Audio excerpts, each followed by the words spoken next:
Hi, my name is Brittany Callaghy, and this is my week 3 video journal entry for EDUU 677. So, in thinking about my field intervention assignment, I plan to intervene in the area of academic and cognitive. The student I am going to focus this fieldwork assignment on is a 5th grade boy who was diagnosed with ASD. He is a typically fun and loving student to work with. He is very interested in math, science, and social studies, and usually has a lot of fun facts to share with the class. He usually gets along well with the family members, peers, and adults, and is very social. Since COVID-19, my school has been fully online, and this has affected my student in many ways. His academic, social, behavioral, mental health have all been affected by this pandemic.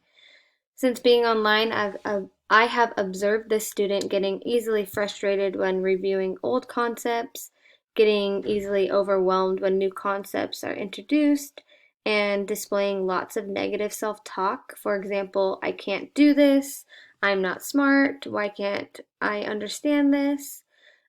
Also, when he is not able to complete a task correct the first time, he either gives up, starts to cry, or walks away from his work area.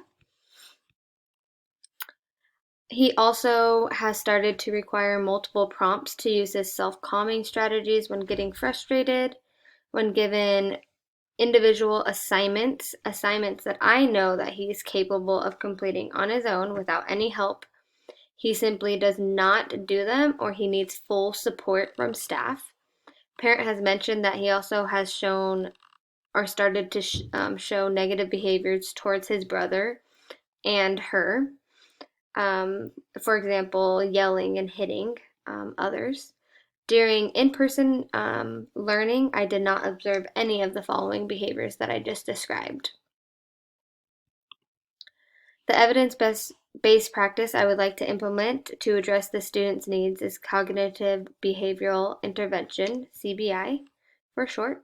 I would like to implement this evidence-based practice with the student because it'll teach him how to examine his own thoughts and emotions, recognize negative thoughts and emotions when they're escalating in intensity, and then to use strategies to change his thinking and behavior.